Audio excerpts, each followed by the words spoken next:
Good morning, everyone. So Donald Trump has shown his hand and it does not look good for the Ukrainians. Guys, if you've been following my channels, I've been saying this for such a long time. It's all like right now I'm watching these things unfold. And if you've been following my channel and my other channels, you'll understand that this is all pomp and pageantry.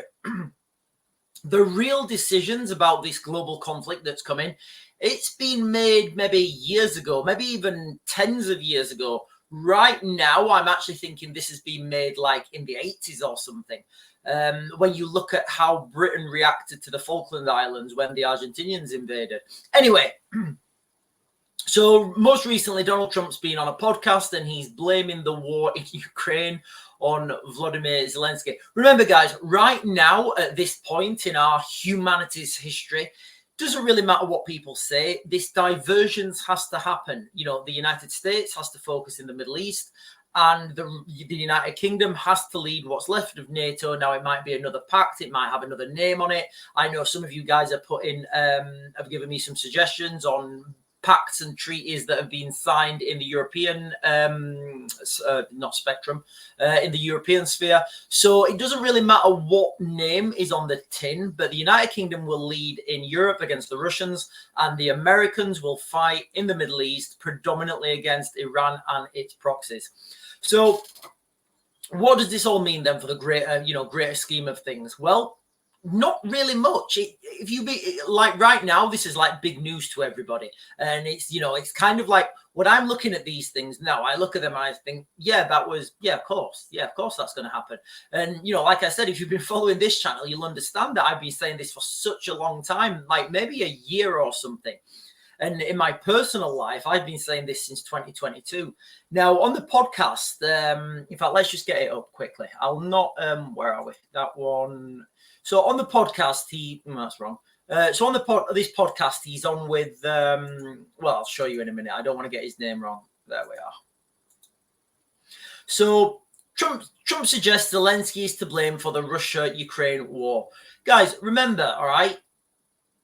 Remember how this conflict started, all right? It didn't start in 2022. It started in 2013 with the Maidan Revolution and the ousting of Viktor Yanukovych.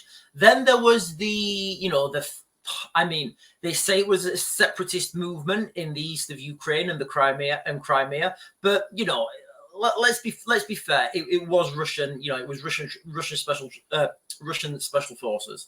So if we talk about anything after that, the war's already started. Zelensky came into a country that was already at war. He won his election from Petro Poroshenko, the chocolate president.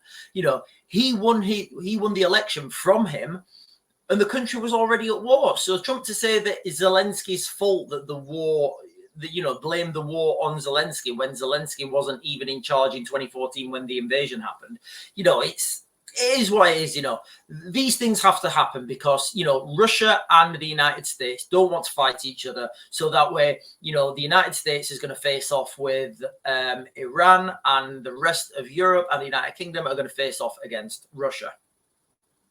Donald Trump blamed Russia's war on Ukraine on Ukrainian President Volodymyr Zelensky. Again, how can this be when the war had already started in 2014. So it doesn't really make any sense, but it doesn't matter, does it? These things are having to happen. It's pomp and circus, doesn't really mean anything. We're moving towards a global conflict of an industrial scale, and we're just seeing the paths now. I've been pointing them out to you guys for such a long time. Guys, if you've not done so already, please click the buttons below and like and subscribe. He should have never let that war start. Again, Zelensky already came into a country that was in a war. This war was already happening. What a loser, Trump said, referring to Zelensky on a podcast with conservative commentator Patrick Bet-David. I do like his podcast. On Thursday, the former president added that President Joe Biden had instigated the war. Again, he wasn't there, which he repeatedly maintained would never have happened if he had been president. So you see all this rhetoric building up, and it kind of doesn't really matter anymore. But people now in the mainstream, that this is like fresh news to people. This is, and then they're talking about it here, guys. Look, I do like this.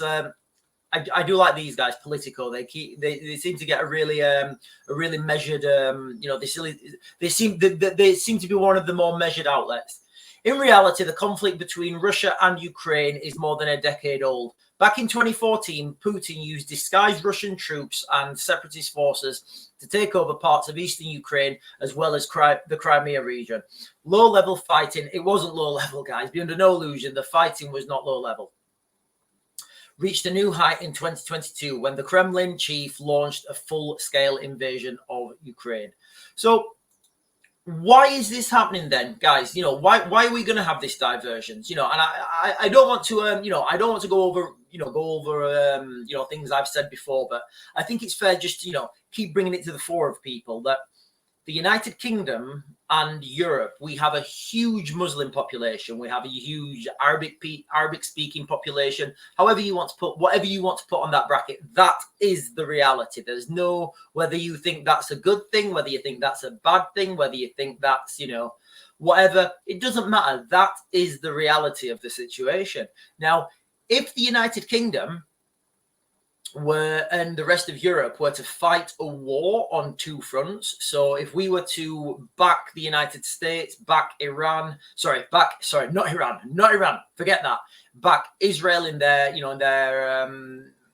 in their wars in the Middle East, then we would have a huge uprising in the United Kingdom, and in the rest of Europe, we would have a lot of these protests that turn violent, that turn fanatical, that breed extremists, would have a lot more attacks on the streets.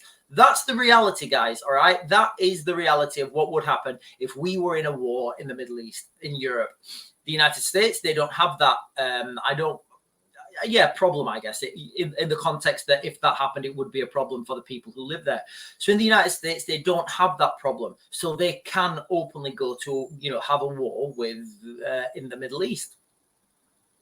So that's kind of why this has to happen, the way that it's happening. And from lessons that, the coalition, the West, NATO, the United States learned from fighting wars in Afghanistan and Iraq, if you split your forces and fight on two fronts, you don't achieve greater results. All you do is have two sets of enemies attacking you. So instead of having, if we'd have in, 2003, when the invasion of Iraq happened, instead of invading Iraq and invading, it wasn't, whatever we call it in Afghanistan, instead of doing that, if they'd have just said, right, the United States is going to have a war in Iraq, and the United Kingdom is going to lead NATO in Afghanistan. That way, you would have, the United Kingdom would only be getting attacks from people of Afghani descent, and the people in Iraq would only, and the United States would only be getting attacked from people of Iraqi descent. Now, especially if if then there was a fake wedge drawn between the middle of these two forces, saying, "Oh, you Americans shouldn't be in Iraq. It's an illegal war in Iraq. It's illegal." And then the Americans would be saying, "Oh, you Brits shouldn't be in Afghanistan. It's an illegal war. It's illegal." You get this. You get like this smoke screen of protection where the people are thinking, "Oh yeah, those Americans are all right," in Afghanistan, and then the people in Iraq are thinking, "Oh yeah, those Brits are all right." Guys, it's all smoke and mirrors. It's all pomp. It's all circus, and it's all pageantry. So now, when we move forwards into this new conflict, and you'll hear rhetoric from the United Kingdom saying things like, "Oh, we condemn Israel's use of force in this region. And what's the phrase I've noticed they use? It's deeply concerning. They like to use this phrase, deeply concerning. I don't even know what deeply concerning means. I think it's one of those words they get told in the Labour Party press briefings, and they say, right, if you can't think of anything to say, just say deeply concerning. Because it sounds really important. It sounds like you know what you're on about. But guys, listen out for that now when people are talking. If they don't know what they're talking about, they just, like, for example, like Keir Starmer will just say, yes, it's deeply concerning. I'm deeply concerned about the situation. And then you think, right, so what does that mean? Do you actually know what's happening? Do you know what's happening? Or are you just like saying deeply concerned and keeping a straight face? It's insane. So sorry guys, backtrack a little bit. So in the future, what we're going to see now is, like, you know, British politicians condemning Israel and saying that this shouldn't be happening. Or, I mean, the United States have already entered this war. You know, they've been using B-2 bombers to take out targets in Yemen. So you'll see that increase, and you'll see more of a United States presence in that region. And you can tell that this is all pomp and circus, because all you need to do is look who's using the RAF base, RAF Akateri. It's insane. So, you know, you'll see condemnation, you'll see, you know, all this rhetoric, and then you'll start to see the United States. They'll be saying that, you know, oh, you guys shouldn't be fighting that war in Ukraine. You know, it shouldn't be done. You know, I wouldn't be doing that. You know, we Americans wouldn't be doing this war in Ukraine. We wouldn't be doing that. And then the people in Ukraine, Europe and the United Kingdom will be saying, oh, you guys fighting in the Middle East. You guys shouldn't be fighting in the Middle East. So what will that do? If you're of a certain demographic in one of those particular countries, you will be favorable to the people to the country you're in. So you will get less homegrown attacks, you'll get less homegrown incidents, and you'll get less homegrown instability. And that's what it's all about. You know, there's no going back now, guys. Global war of an industrial scale is inevitable at this point, and the rhetoric now is just ramping up, and you can see now quite clearly what I've been talking about for months. Guys, it's coming. There's no going back. Anyway, guys, I'm going to Max to Grid. I'll get you guys another video later.